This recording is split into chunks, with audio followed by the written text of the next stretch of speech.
जय श्री माता जी।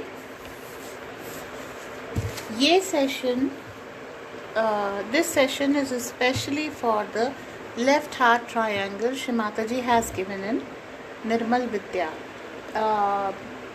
Nirmal Surabhi exactly.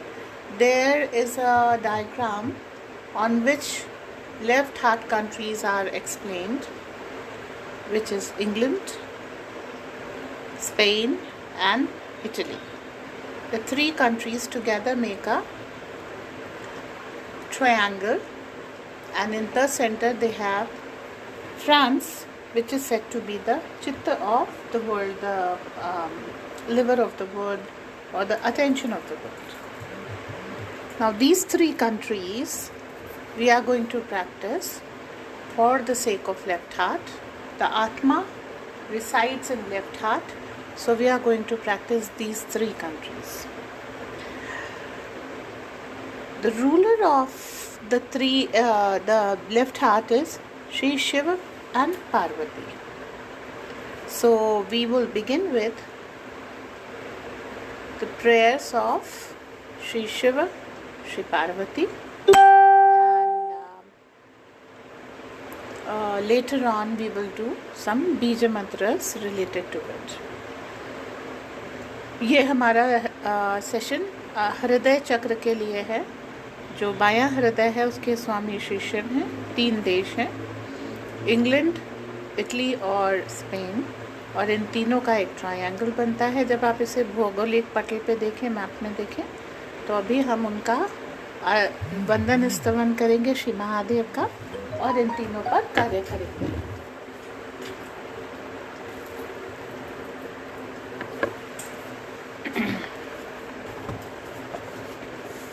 आत्मा जो बाएं हृदय में रहती है उसमें 12 ज्योतिर्लिंग हैं जो हृदय चक्र की 12 पंखुड़ियों को बताते हैं। अभी हम उनके सबसे पहले श्री शिव की प्रार्थना करने के बाद 12 ज्योतिर्लिंगों को नाम लेंगे और उनकी एक छोटी सी 4 लाइन की वंदना करेंगे। उसके बाद फिर हम आगे बढ़ेंगे, ठीक है।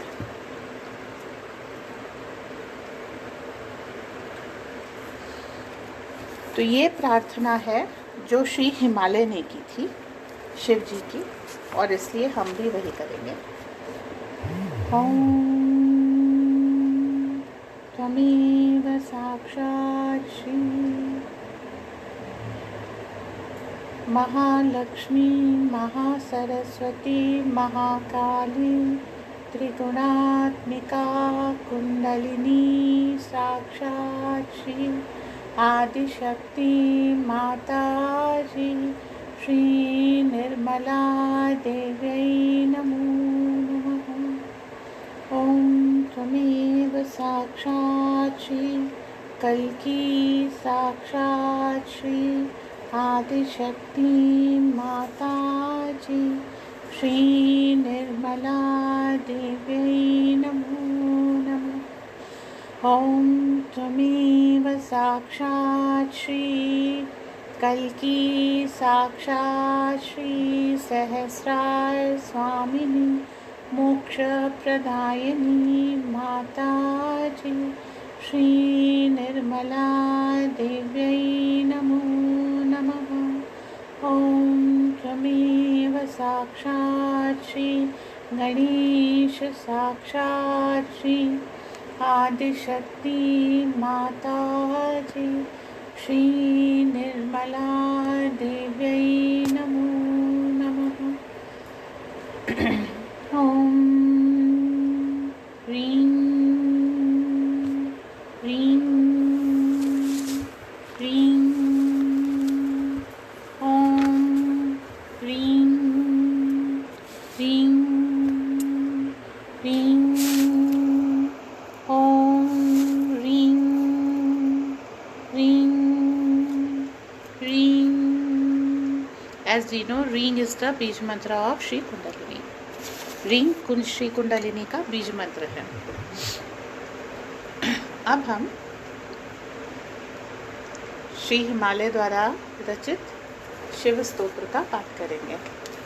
त्वं ब्रह्मा सृष्टिकर्ता च त्वं विष्णु परिपालकः त्वं शिवा शिवदो अनन्तः सर्वसंहारकारकः त्वम् ईश्वरो गुणातीतो ज्योतिरूपः सनातनः प्रकृतिश्च प्राकृतः प्रकृते परः नानारूपविधाता त्वं भक्तानां ध्यानहेतवे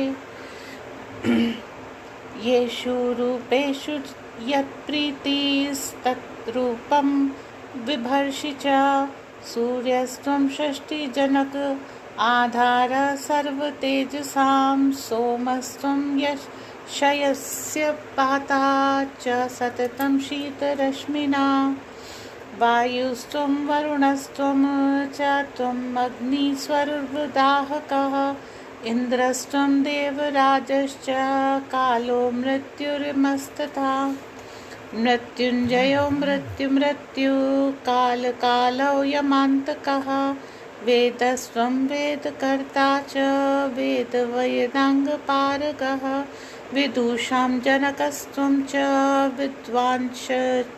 विदुषां गुरु मन्त्रस्त्वं हि जपस्त्वं हि तपस्त्वं तत्फलप्रदः वाक्त्वं वाग्धिदेवी त्वं तत्कर्ता तद्गुरुः स्वयम् अहो सरस्वती बीजं कत्स्वां स्तोतुम् ईश्वरः साक्षात् श्री आदिशक्ति माताजी श्री निर्मला देव्यै नमो नमः। अब हम 12 ज्योतिर्लिंगों का छोटा सा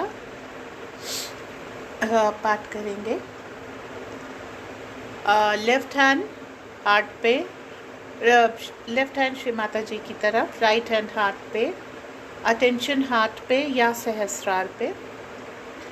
सौराष्ट्र देशे विशदे अतिरम्ये ज्योतिर्मयं चंद्रकलावतंसं भक्ति प्रदानाय कृपापूर्णं तं सोमनाथं शरणं प्रपद्ये। श्रीशैलशृङ्गे विभूतातिसङ्गे तुलाद्रितुङ्गे अपि मुदा वसन्तं तमर्जुनं मल्लिकपूर्वमेकं नमामि संसारसमुद्रसेतुम् अवन्तिकायां विहितावतारं मुक्तिप्रदानाय च सज्जनानाम् अकालमृत्योः परिरक्षणार्थं वन्दे महाकालमहासुरेशम्। कावेरिका नर्मदयोः पवित्रे समागमे सज्जनतारणाय सदैव मन्दात्रपुरे वसन्तम् ओंकारमीशं शिवमेकमीडे। पूर्वोत्तरे प्रज्वलिकाविधाने सदा वसन्तं गिरिजासमेतं सुरासुरादिपादपद्यं श्रीवैद्यनाथं तमहं नमामि। याम्ये सदङ्गे नगरे अतिरम्ये विभूषिताङ्गं विविधैश्च भोगे सद्भक्तिमुक्तिप्रदमीशमेकं श्रीनागनाथं शरणं प्रपद्ये। महाद्रिपार्श्वे च तटे रमन्तं सम्पूज्यमानं सततं मुनीन्द्रः सुरासुरैर्यक्षमहोरगाद्यै केदारमीशं शिवमेकमीडे। सह्याद्रिशीर्षे विमले वसन्तं गोदावरीतीरपवित्रदेशे यद्दर्शनात् पातकमांशुनाशं प्रयाति तं त्र्यम्बकमीशमीडे। सुताम्रपर्णी जलराशियोगे निबद्धसेतुं विशिखैर्सङ्ख्ये श्रीरामचन्द्रेण समर्पितं तं रामेश्वराख्यं नियतं नमामि। यमडाकिनी शाकिनीका समाजे निक्षेप्यमाणं पिशिताशनैश्च सदैव भीमादिपदप्रसिद्धं तं शङ्करं भक्तिहितं नमामि। सानन्दमानन्दवने वसंसम् आनन्दकन्दं हृत्पापवृन्दं वाराणसीनाथ अनाथनाथं श्रीविश्वनाथं शरणं प्रपद्ये। इलापुरे रम्यविशालकेऽस्मिन् समुल्लसन्तं च जगद्वरेण्यं वन्दे महोदरतरस्वभावं कृष्णेश्वराख्यं शरणं प्रपद्ये। साक्षात् श्री आदिशक्ति माताजी श्री निर्मला देव्यै नमो नमः।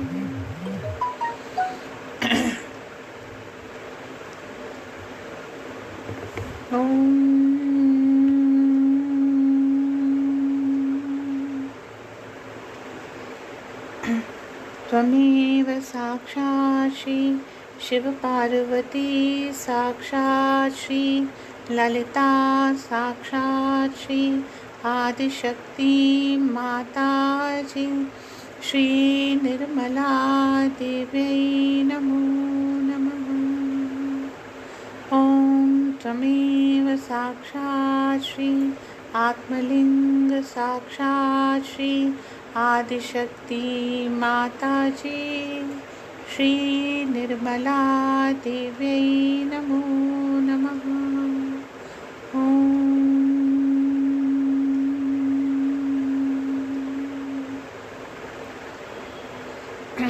Now we will take our attention to England. अब हम अपना चित्त इंग्लैंड पे रखेंगे। ओम राम जूं सह ओम भूर्भुवः स्वः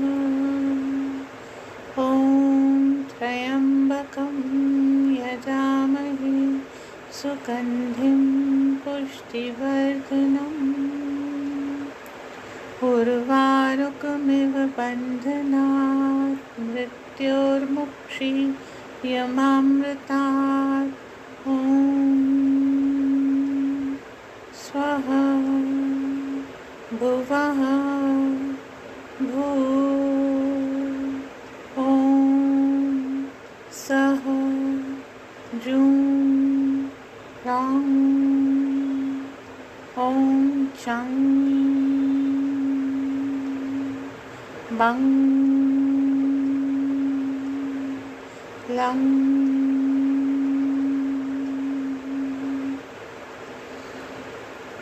साक्षात् श्री आदिशक्ति माताजी श्री निर्मला देव्यै नमो नमः। Now we will take attention to Spain. अब हम स्पेन पे चित्त रखेंगे।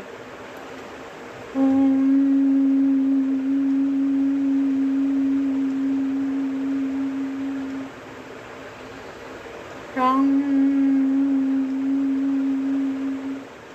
जूं सह ओम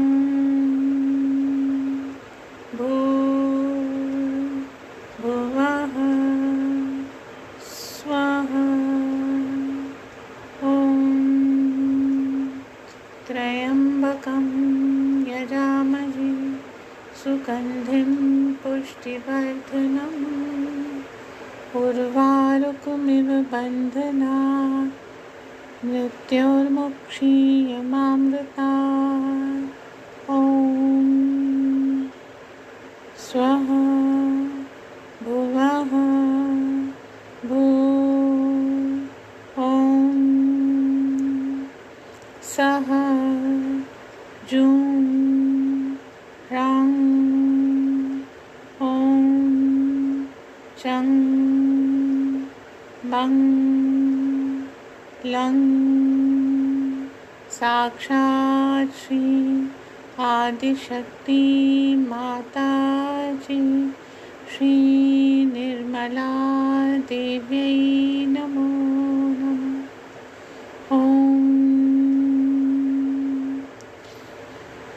Now attention will be on Vatican. in Italy. अब वेटिकन सिटी इटली पर चित्त होगा. ओम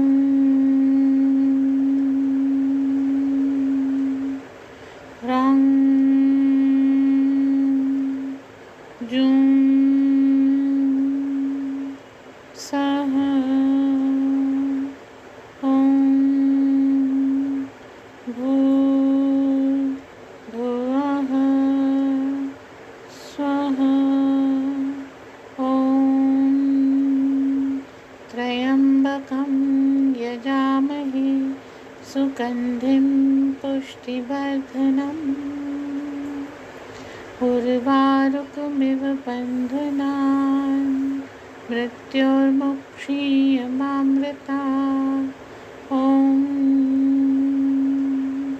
स्वः भुवः भूर् ॐ सः जुं रं ॐ चं लं बं साक्षात् श्री आदिशक्ति माताजी श्री निर्मला देवी नमो नमः. अब एंटी क्लॉकवाइज फैशन में बंधन देते हुए हम चित्त को इन तीनों जगह घुमाएंगे. Now moving anti-clockwise, we will move our chitta in the 3 countries. Yang, yang, hing, hing,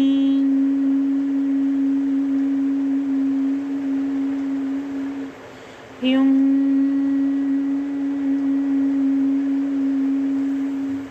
yung,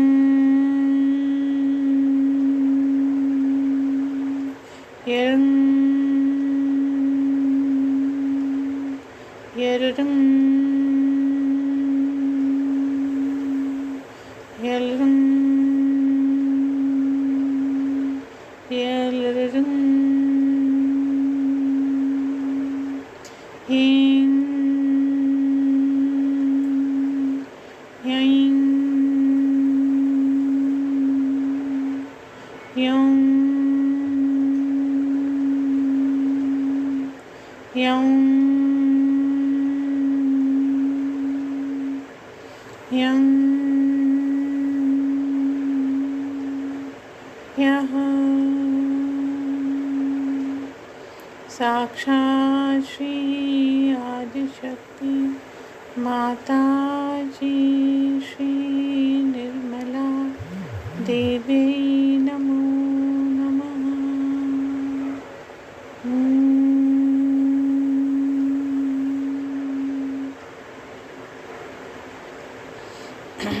ॐ लं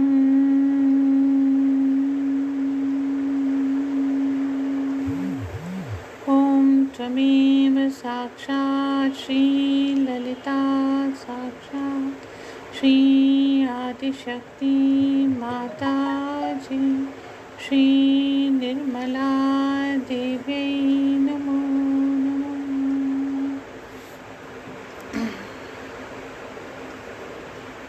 ॐ त्वमेव साक्षात् श्री कल्की साक्षात् श्री सहस्रार स्वामिनी मोक्षप्रदायिनी माताजी श्री निर्मला देवी नमो नमः.